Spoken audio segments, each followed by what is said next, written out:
अस्सलाम वालेकुम। मार्केट ध्यान के नए एपिसोड में मैं मोगली पंजवानी आप नाज़रीन को खुशामदीद कहता हूँ। नाज़रीन, वीडियो स्टार्ट करने से पहले आप तमाम लोगों से डिस्क्लेमर शेयर कर दूँ कि इस वीडियो को बनाने का मकसद किसी भी किस्म की बाइंग सेलिंग रिकमेंडेशन देना नहीं है। नाज़रीन, सबसे पहले FIPLIP डेटा को देख लें। 3 दिन ट्रेडिंग के थे, चूँकि मुहर्रम हराम की छुट्टियाँ थी, 9वीं 10वीं मुहर्रम की, इस वजह से 22 जून से 24 जून जो है वो ट्रेडिंग हुई है। और जो लुबे लुबाब बना है वो ये है कि गोरे ने माल बेचा है और लोकल ने माल ख़रीदा है। अब गोरे ने क्या बेचा है तो उसकी डिटेल्स मैं आप लोग के साथ शेयर कर देता हूँ। तो सबसे बड़ा जो सेलर वंस अगेन गोरा है और सबसे बड़ा जो बायर बन के आया है वो कंपनीज़ है। ब्रेक इवन ये इस मुताबिक है कि कंपनीज़ ने food and personal care products में बाइंग की है बड़ी। गोरे ने माल बेचा है food and personal care products में, इंडिविजुअल ने माल बेचा है food and personal care product में। ये एक बहुत बड़ा ट्रांजैक्शन हुआ है। ट्रांजैक्शन क्या है मैं आगे जाके आपको बताता हूँ। इंश्योरेंस कंपनी ने oil and gas exploration company में बाइंग की है, इंडिविजुअल ने oil and gas exploration selling की है, म्यूचुअल फंड ने कमर्शियल बैंक में सेलिंग की है, इंडिविजुअल ने ऑल अदर सेक्टर में सेलिंग की है। नाज़रीन, रफ़ान मेस प्रोडक्ट का बहुत बड़ा आप समझे कि एक ट्रांजैक्शन हुआ है। गोरे ने माल बेचा है, जो बड़ी US बेस्ड कंपनी है, उसने अपना 51% स्टेक बेचा है। ये जो ट्रांजैक्शन हुआ है 9,800 रुपये पे हुआ है और निशात ग्रुप जो है वो बाइंग कर गया है।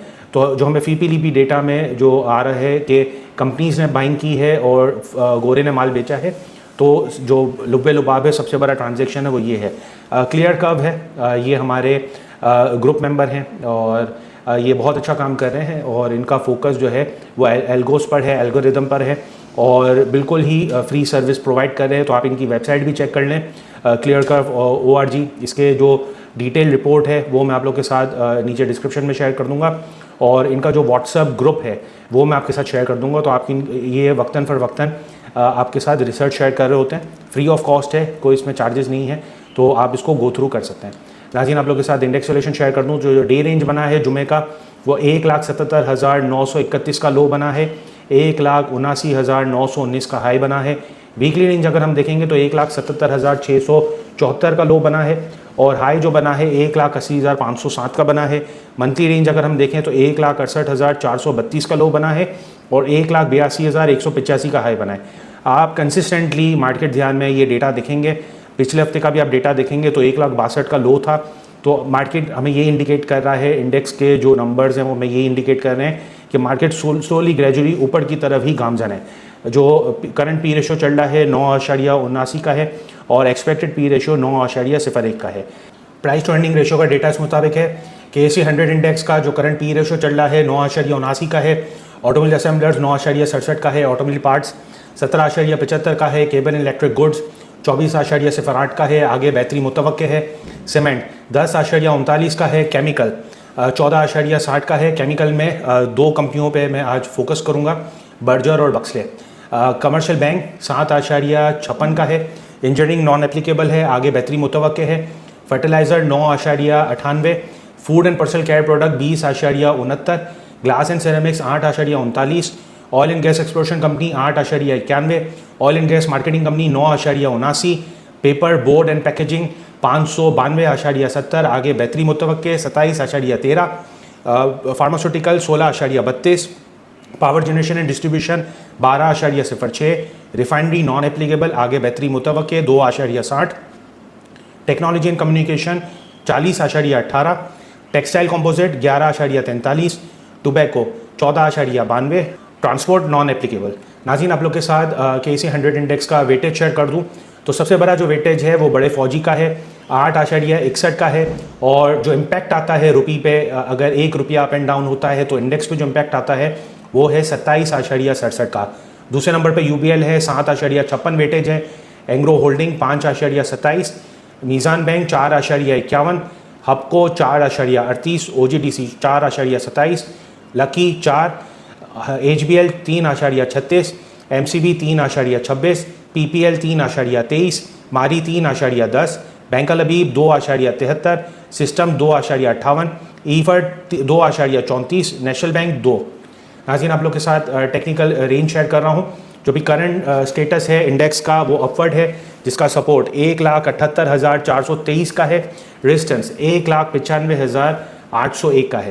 तो जो ये सपोर्ट है 1,78,423 का, वीकली क्लोजिंग उस पर आ चुकी है, अब मंथली क्लोजिंग देखना है। मंथली क्लोजिंग भी इससे ऊपर आ गई तो आप समझेंगे 1,95 के करीब इंडेक्स जाने की पूरी सलाहियत रखता है। जो RSI चल रहा है 63.43 का है। मैकडी हमें बाइंग और डिप की स्ट्रेटजी बता रहा है। जो सपोर्ट है नेक्स्ट जो पॉसिबल ट्रेंड है वो अपवर्ड ही रहेगा। उसका जो सपोर्ट होगा 1,95,801 का होगा। रेजिस्टेंस 2,23,929 का। नाज़रीन आप लोगों के साथ जो है वो ग्राफ शेयर कर रहा हूँ और वीकली ग्राफ है फिबोनाची पे ये पूरा बना हुआ है। पैराबोलिक स्कार भी इसमें चल रहा है। तो आप देखेंगे जो पिवट है वो 1,78,423 का है। इससे ऊपर इंडेक्स ट्रेड कर रहा है और इससे ऊपर ही इंडेक्स ट्रेड करता हुआ फिलहाल नज़र आ रहा है थोड़ा टाइम। और 1,95,801 पे रेजिस्टेंस है जो मैं आपको लेवल्स बता रहा था, और इस लेवल को क्रॉस कर लेता है फिर जो थर्ड रेजिस्टेंस बन रहा है वो 2,23,000 का है। तो आप जो है 2,23,000 तक इंडेक्स को जाता हुआ देख सकते हैं अगर 1,95,801 क्रॉस कर लिया तो। नाज़रीन आप लोग के साथ जो खबर है वो शेयर कर रहा हूँ। ऑडिटर जनरल पाकिस्तान उन्होंने कंसर्न शो किए हैं। ये जो मैंने आप लोग के साथ जो आज की न्यूज़ स्टोरी जो शेयर की है बिजनेस रिकॉर्डर की स्टोरी है, और इसका जो लिंक है मैं आपके साथ डिस्क्रिप्शन में शेयर कर दूंगा बिजनेस रिकॉर्डर का आर्टिकल, तो आप उसको गो थ्रू कर सकते हैं। ट्रैक एंड ट्रेस सिस्टम पे ऑडिटर जनरल पाकिस्तान ने कंसर्न शो किए हैं। उन्होंने कहा है कि FBR की इसमें वीक मॉनिटरिंग है और नेशनल असेंबली में जो है इसकी 2024 और 2025 की जो साल है उसकी रिपोर्ट शेयर की है। और ये बताया है कि जो टैक्स में इवेजन नज़र आया है 2.35 बिलियन रुपीस का, और जो अभी फ़िलहाल ट्रैक एंड ट्रेस सिस्टम जिन सेक्टर्स में इम्प्लीमेंटेड है उसमें टोबैको है, शुगर है, फर्टिलाइज़र है, सीमेंट है, बेवरेजेस है, पेट्रोलियम प्रोडक्ट्स है और स्टील है। तो ये जो है काफ़ी कंसर्निंग है। IMF ने हमें दिया हुआ है, पूरा गाइड किया हुआ है कि रिफॉर्म्स पे काम करना है, लेकिन हम पूरी कौम की नीयत ऐसा लग रहा है कि नहीं है कि हम जो है वो रिफॉर्म्स पे काम करें। Point of sale, track and trace system, tax evasion, tax में चोरी, ये डबल बुक्स बनाना, हमारे मुल्क में हमारा वो वाहिद मुल्क है जहाँ पे चार्टर्ड अकाउंटेंट्स की बहुत डिमांड है, और चार्टर्ड अकाउंटेंट जितने भी है सब फल फूल रहे हैं। वो इस वजह से फल फूल रहे हैं क्योंकि 2 नंबरी है और जो है 2 किस्म के बुक्स बने हुए हैं। हुकूमत को प्रॉपर बताया नहीं जाता कि जो सेल्स टैक्स है कितना माल बेचा है, पॉइंट ऑफ सेल नहीं है, ट्रैक एंड ट्रेस यानी फैक्ट्री ने कंपनी ने कितना जो है वो चीज़ प्रोड्यूस की है, कोई डेटा जो है वो कोई बताने से कासिर है। यानी जो इनलैंड रेवेन्यू इन्फोर्समेंट नेटवर्क उन्होंने जो है वो डिटेक्ट किया था 2.35 बिलियन रुपीस का टैक्स इवेजन, टैक्स में चोरी, और जो रिकवरी हुई है वो 145 मिलियन की है, जो कि यानी आप समझें कि काफ़ी ज़्यादा डिसअपॉइंटिंग है। और हम सबको पता है कि हम में से किसी की नीयत नहीं है, है ना, हम जो बहैसियत को पाकिस्तानी कौम हमें किसी की नीयत नहीं है। हमें जो है IMF जैसे इदारे जिसे हम यहूद व निसारा बोलते हैं, है ना, वो जो है हमें रिफॉर्म्स गाइड कर रहे हैं, वो हमारी इस्लाह कर रहे हैं, और हमें अपनी इस्लाह करने की कोई यानी किसी को कोई यानी जिम्मेदारी नहीं है कि हम अपनी इस्लाह कर लें, बेहतरी की तरफ इकॉनमी को ले जाएं। तो इसमें हर कोई जो है बराबर का शरीक है। हम सबको टैक्स में चोरी करनी है, सारे सेठों को, जितने बड़े बड़े बिजनेस टाइकून्स हैं उनको टैक्स में चोरी करनी है और लोगों को रस्ते पे बिठा के शुतुरमुर्ग का गोश्त खिलाना है। अफसोस के साथ मुझे ये सब तनकीद करनी पड़ रही है। कोई भी हुकूमत आ जाए, सही ना, चाहे वो तब्दीली वाली हुकूमत हो कि जो है आपकी पंजाब की हुकूमत हो, कोई भी हुकूमत हो, सबकी किसी की नीयत नहीं है। हम जो है हमने ड्यूटी पे लगाया हुआ है, जितने भी हमारे फाइनेंस मिनिस्टर हैं उनके हाथ में हमने कशकोल पकड़ाया हुआ है कि जाके भीख मांग के आओ। पूरी कौम ने जो है ये प्रैक्टिस को अपनाया हुआ है। हम किसी फार्मास्यूटिकल दुकान पे जाते हैं, दवाई लेने जाते हैं, तो वो भी जो है हमें टैक्स में चोरी करके डिस्काउंट दे रहा होता है। जो डिस्काउंट हमें मिल रहा होता है वो सेल्स टैक्स में यानी आप समझे कि कमी करके हमें जो है वो रेट बताए जा रहे होते हैं। तो point of sale, track and trace system लग जाएगा तो हमारी जो रियल वर्थ है, जो ब्लैक इकॉनमी है, वो जो है डिस्क्लोज होगी, वो सरफेस पे आएगी। और उसके सरफेस पे आने से जो रुपी पे प्रेशर पड़ता है, अभी भी यही प्रेशर दिया जा रहा है कि हम जो है वो यानी हमारी जो रुपी है उसको डीवैल्यू करें अगेंस्ट डॉलर। महंगाई की लहर आएगी, आवाम पिसती जाएगी, गरीब आवाम का कोई पुरसाने हाल नहीं होगा। लेकिन इसमें सब एक ही पेज पर हैं। इसमें चाहे गरीब आवाम को ले लें, मिडिल क्लास बंदे को ले लें, या बड़े सेठों को ले लें, रियासत को ले लें, हुकूमत को ले लें, जितनी भी हुकूमतें हैं उनको यानी पार्लियामेंट के फ्लोर पे सियासत के अलावा और ये इन चीज़ों पे, ये जो इम्पॉर्टेंट चीज़ें हैं जो हमारी मईशत को सुधार सकती हैं, उस पर किसी को बात नहीं करनी, इस्लाह पे किसी को बात नहीं करनी। हमको जो है हमारा इंटरेस्ट रेट बढ़ा के रखना है, सूद पे ही जिंदा रहना है। जो हमारा बजट आएगा उसका 40%, 45% हमें सूद की अदायगी में ही देना है। सूदखोर इकॉनमी बनना है।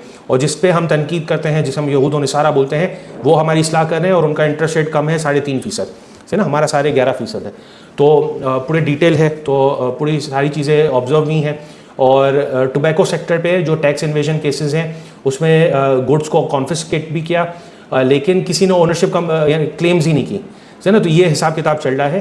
तो टोबैको है, शुगर है, सीमेंट है, फर्टिलाइज़र है, इन पे अगर प्रॉपर काम होना शुरू हो जाए, इस पे सख्ती आना शुरू हो जाए, जो हुकूमत है, ऑपोजिशन है, सब जो है इसमें गठजोड़ हो जाए, हमारी जो अवाम और नास है वो इसमें गठजोड़ हो जाए, रियासत पाकिस्तान इस पर नियत कर ले कि हमें जो है ये टैक्स इन्वेजन है, टैक्स में जो चोरी है, घपला है, उसको सुधारना है, डबल बुक्स को ख़त्म करना है, प्रॉपर ऑडिट का निज़ाम लाना है, और इनको बैकिंग करनी है, हुकूमती रियासती इदारों को बैकिंग करनी है, तो ये चीज़ें काफ़ी हद तक बेहतर हो जाएंगी। जो हमारी इकॉनमी पे जो स्ट्रेन आता है, जो दबाव आता है, जो बोझ आता है, महंगाई की लहर आती है, वो चीज़ें दुरुस्त सिमत पे जाएंगी। हम सूदखोर नहीं बनेंगे, अल्लाह और उसके रसूल से जंग में हम जो है वो कतरन बेहतर हो जाएंगे। अभी सारे 11% हम जो है वो जंग लड़ रहे हैं, तो उन चीज़ों हमारी चीज़ें बेहतरी हो जाएगी। तो ऑडिटर जनरल पाकिस्तान ने रेकमेंड किया है कि इफेक्टिवनेस लाना है ट्रैक एंड ट्रेस सिस्टम में। इसमें खास तौर पे जो इंडिकेट किया है वो सीमेंट सेक्टर और बेवरेजेस सेक्टर है। हम भी जो पानी की बोतल लेते हैं, कोई कोला लेते हैं, फिजी ड्रिंक्स लेते हैं, तो उस पर ऊपर ही यानी उसमें सेल्स टैक्स लिखा होता है। हम ना दुकानदार से पूछते हैं, ना दुकानदार हमसे पूछता है, क्योंकि पॉइंट ऑफ सेल का निज़ाम ही नहीं है। तो और पता भी नहीं होता कि कितनी बोतलें जो हैं वो इन कंपनियों से निकली हैं, डिस्पैच हुई हैं, और कितनी बोतलें कंज्यूम हुई हैं, सही ना। तो ये डेटा गवर्नमेंट के पास नहीं होता। जो कंपनीज़ हैं वो खुद ही जो आधा तो शुमार अपने दे देती हैं, तो गवर्नमेंट को उन्हीं पे, FBR को उन्हीं पे इंसार करके और टैक्स लगाना पड़ता है। और फिर जो ये ब्लैक मनी है वो जाता है, लोगों को रास्ते पे बिठा के शुतुरमुर्ग का गोश्त खिलाया जा रहा होता है। नाज़रीन, आप लोग के साथ बर्जर का डेटा शेयर कर दूं तो केमिकल सेक्टर से रिलेटेड है। केमिकल सेक्टर का मैंने आप लोग के साथ पी रेशो भी शेयर किया। तो बर्जर आप देखेंगे तो कदरन बेहतर है। बक्सले में बहुत अच्छी रैली चल रही है, लेकिन कंपैरेटिवली दोनों कंपनियों को देखेंगे तो बर्जर की अर्निंग काफ़ी अच्छी है। थर्ड क्वार्टर की इसकी अर्निंग जो है वो 10 रुपये की है। इसका जो करंट पी रेशो चल रहा है 8.95 का चल रहा है। इसकी बुक वैल्यू 154.74 की है। एक्सपेक्टेड बुक वैल्यू इसकी 162.19 की है। डेट टू इक्विटी रेशो 116.56% है। इसका जो टेक्निकल है उस मुताबिक है। RSI 68.38 का है। मंथली सपोर्ट 83.41 की है। मंथली पिवट 101.25 का है। रेजिस्टेंस 135.61 का है। नाज़रीन, बक्सले का डेटा शेयर कर दूं तो 14 रुपये का लॉस है इसको थर्ड क्वार्टर में। बुक जो पी रेशो है नॉन एप्लीकेबल है। इसकी जो बुक वैल्यू है 113.28 की है। एक्सपेक्टेड बुक वैल्यू 94.57 की है, यानी बुक वैल्यू में कमी होती जा रही है। डेट टू इक्विटी रेशियो 296.42 का है। इसका जो मंथली RSI चल रहा है 79.20 का है। मंथली सपोर्ट 159.62 का है। पेविट 210.59 का है। मंथली रेजिस्टेंस 242.09 का है। बक्सले में जो तेज़ी हो रही है क्योंकि फ्री फ्लोट काफ़ी कम है, शेयर्स की क्वांटिटी कम है, तो यानी इसको यानी आप समझे चलाया जा सकता है। तो इसमें जो है फंडामेंटली कोई बैकिंग नहीं है। कोई अगली न्यूज़ आएगी, फंडामेंटल साउंड न्यूज़ होगी, मैं आपके साथ शेयर करूँगा। नाज़रीन, आप लोग के साथ बदले का डेटा शेयर कर दूँ तो 24 जून को जो बदला एक्सपोजर है 91.88 का है। हम सबको पता है कि पास्ट वीक ग्रोलोवर वीक था, तो जो बदला है वो 16.17 अरब रुपए का बढ़ गया है पिछले हफ्ते के मुकाबले। 75.71 अरब का पिछले हफ्ते बदला था। पास्ट का भी डेटा मैंने आप लोग के साथ शेयर किया है, और इस पर कोई अपडेट होगी मैं उसमें अपडेट कर दूंगा, आप लोग के साथ शेयर कर दूंगा। नाज़रीन, आप लोग के साथ इंटरनेशनल कमोडिटी का डेटा शेयर कर दूं। WTI क्रूड ऑयल $69.23 पर बैरल चल रहा है। ब्रेनेट $71.99 पर बैरल चल रहा है। आयरन ओर $100.33 पर टन चल रहा है। गोल्ड $4087.01 पर आउंस चल रहा है। ये 3800-3700 के करीब आ सकता है, क्योंकि इकोनॉमी थोड़ी रिवाइव हो रही है इंटरनेशनली, तो वक्ती तौर पे जो है नीचे आ सकता है। इसके बाद ये रैली बना सकता है। रबर अगर हम देखें तो $210.80 पर केजी चल रहा है। रिचर्ड बे कोल प्राइस $103.20 पर टन चल रहा है। नाज़रीन, आप लोग के साथ डिलीवर्ड फ्यूचर का डेटा शेयर कर दूं तो जुलाई में सबसे बड़ी जो फ्यूचर में बाइंग करी है वो कॉसम में है। दूसरे नंबर पर TRG है। तीसरे नंबर पर पेस है। चौथे नंबर पर PIE है। पाँचवें नंबर पर वेव्स है। छठे नंबर पर TPL राइट है। सातवें नंबर पर TPL है। आठवें नंबर पर ठट्टा सीमेंट है। 9वें नंबर पर TPL प्रॉपर्टीज़ है। और 10वें नंबर पर GGL है। नाज़रीन, आप लोग के साथ ब्लैंक सेल का डेटा शेयर कर दूं तो सबसे बड़ी जो ब्लैंक सेल खरी है वो PIA में है। और PIA में जिन लोगों ने अभी ब्लैंक सेल कंटिन्यू रखा हुआ है उनको नुकसान होगा, वो फंस सकते हैं, स्टक हो सकते हैं। इसके रीज़न क्या है मैं आप लोगों के साथ शेयर करूँगा। GCIL जुलाई दूसरे नंबर पर है। कॉसम तीसरे नंबर पर है। TPL चौथे नंबर पर है, अटक रिफाइनरी पाँचवें नंबर पर है, PTC छठे नंबर पर है, साजगार सातवें नंबर पर है, निशाद मिल आठवें नंबर पर है, मेपल लीफ 9वें नंबर पर है, गेल 10वें नंबर पर है। नाज़रीन, आप लोग के साथ PIA का थोड़े फंडामेंटल्स तो नहीं है PIA के, लेकिन टेक्निकल आप लोग के साथ शेयर कर दूं। और PIA को ये कहा जा रहा है, ये मैंने नुक्ता और ARY न्यूज़ की आप लोग के साथ टिकर शेयर किया है। इसके मुताबिक PIA को 15 साल के लिए टैक्स छूट दी जाएगी। तैयारों की लीज़ और जो स्पेयर पार्ट्स हैं उस पर जो है वो छूट दी जाएगी और IMF ने इसे मंजूर किया है। तो इसका टेक्निकल पे अगर हम देखें, भाटा काफ़ी खराबा है, लोग भाटे में स्टक हो जाएंगे। भाटा जो है वो मारा था जब ये PIA का ऑक्शन हुआ था, इसके बाद से हम इसमें सेल देख रहे हैं, तकरीबन 40 रुपये के करीब से हम इसमें मुसलसल सेलिंग देख रहे हैं। और भाटा लंबा चौड़ा हमने इसमें ब्लैंक सेल देखा है, शॉर्ट सेल देखा है। अब जो है इसका जो पिवट बन रहा है वो 31 रुपये 53 पैसे का है। तो 31 रुपये 53 पैसे के आने की ये टेक्निकल पे अगर देखें तो सलाहियत रखता है। इसके बाद हो सकता है दोबारा 45 की तरफ जाए। तो फंडामेंटल्स तो फिलहाल नहीं है, लेकिन इस तरह की खबरें आएंगी तो PIA चल सकता है और ब्लैंक सेलर जो है वो स्टॉक हो सकता है। नाज़रीन, आप लोग के साथ MFS का डेटा शेयर कर दूं तो सबसे बड़ा जो MFS में बाइंग करी है मैपेक फिल्म में है। बुरी तरह से स्टॉक होंगे जिन्होंने मैपेक फिल्म अब तक लेके रखा हुआ है। फ्री फ्लोट का 17.35% है। जूमा दूसरे नंबर पर है, तीसरे नंबर पर SGPL है, चौथे नंबर पर फ्लाइंग है, AKDSL पाँचवें नंबर पर है, इमेज छठे नंबर पर है, INKL सातवें नंबर पर है, आठवें नंबर पर ओबॉय है, 9वें नंबर पर KOHTM है, 10वें नंबर पर SPL है। जी नाज़रीन, ये था अब तक का डेटा। उम्मीद है आप इस डेटा से मुस्तफ़ीद भी होंगे। नाज़रीन, अब तक के लिए इतना ही। मुझे दीजिएगा इजाज़त। अल्लाह हाफ़िज़।